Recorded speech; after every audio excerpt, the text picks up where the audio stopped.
In Ukraine, the battle for Bakhmut is turning into a legendary tale. It's being called the toughest battle of our times. Apart from the barrage of gunfire and artillery shells, claims and counterclaims are also flying high. Ukraine says it has killed more than 1,000 Russian troops in recent weeks in Bakhmut alone. Russia says it killed hundreds of Ukrainian soldiers in a single day. So both sides claim to have taken heavy casualties. Where does that leave the scope for peace? An opportunity may arise later this year. Vladimir Putin may fly to India for the G20 summit.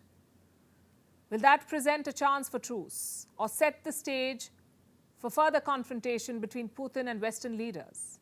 Our next report has more. The small industrial town of Bakhmut in Donetsk is known around the world. Russia is pushing hard to capture this town. Ukraine says the fall of Bakhmut would pave an open road for Russian forces across the Donbas region. Here's how things stand in Bakhmut. Ukraine controls western Bakhmut.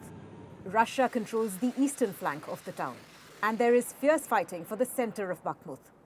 Ukraine's President Volodymyr Zelensky has made a big claim. In less than a week, starting from March 6th, we managed to kill more than 1,100 enemy soldiers in the Bakhmut sector alone, which is Russia's irreversible loss, the loss right there near Bakhmut. Furthermore, at least 1,500 more enemy sanitary losses, those whose wounds are incompatible with continuing the fight. Plus, dozens of units of enemy equipment were destroyed. Plus, more than 10 Russian ammunition depots were burned down. 1,000 Russian troops killed in less than a week, a powerful number from Zelensky, which has not yet been verified. Russia has its own numbers. The Russian Defense Ministry said its troops had killed more than 220 Ukrainian soldiers in just about 24 hours. Here's what it said in a statement. In the Donetsk direction, more than 220 Ukrainian servicemen, an infantry fighting vehicle, 3 armored fighting vehicles, 7 vehicles, as well as a D-30 howitzer were destroyed during the day. Russia has fielded the Wagner group to lead the assault on Bakhmut. Its head, Yevgeny Prigozhin, says the situation in Bakhmut is very difficult and that the enemy is fighting for every meter. Russia is closing in on the center of Bakhmut. Prigozhin says the closer his troops get to the center, the tougher the battle gets. Russia wants to capture Bakhmut using whatever means necessary. Ukraine is at a natural disadvantage. It has to keep defending Bakhmut for as long as it takes.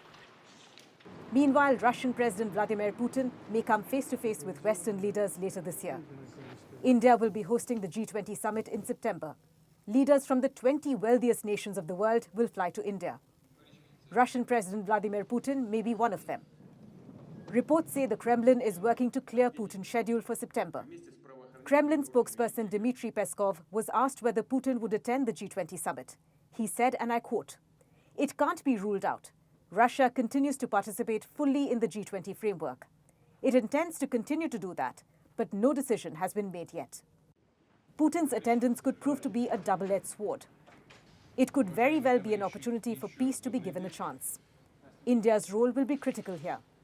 It is the president of the G20, and it shares a close relationship with Russia. Conversely, the summit could also witness some high-voltage confrontation. This will be the first time Putin will come face-to-face with President Biden after the Ukraine war broke out. European leaders will be present too. Putin gave a miss to the summit in Indonesia last year. But India's presidency has made the atmosphere a tad bit more conducive for Russia. A lot could change between now and September, but the thought of coming face-to-face with Putin might make many in the West uncomfortable.